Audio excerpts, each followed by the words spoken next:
After Jesus returned to heaven, his disciples remained with the awesome task of taking the gospel to the whole world.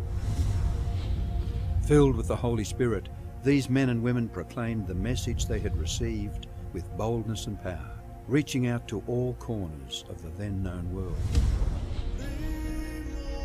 But it was not without great opposition, first from the Jews, then from the Roman state.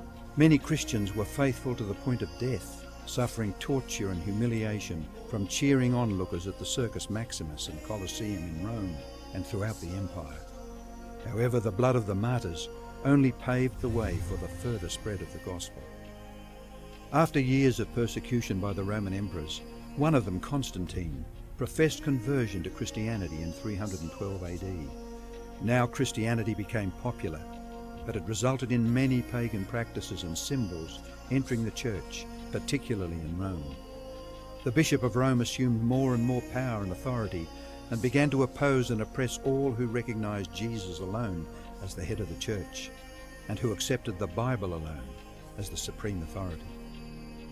To escape this increasing persecution, God's true people withdrew to the wilderness areas of Europe. In northern Italy, the Waldenses took refuge in the mountains. While many were slain, the light continued to shine in the darkness. God was still in control, and he began to raise up men like Wycliffe, Huss, Tyndale, Luther, Calvin and Zwingli to stand for his truth. They stood for the Bible alone, faith alone, and Christ alone. In 1798, in fulfillment of Bible prophecy in the book of Daniel, the religious and political supremacy of the Roman Church was temporarily reduced when General Berthier removed Pope Pius VI from his throne. Consequently, in the decades that followed, there arose a great awakening of interest in the prophecies of Daniel, and many were convinced Jesus was soon to return. In the United States, the Baptist preacher William Miller was joined by hundreds of other preachers in their expectation of the return of Jesus in 1844. However, when Christ did not return in 1844, further Bible study led a small group to discover that Christ's ministry in the heavenly sanctuary was an explanation for their great disappointment.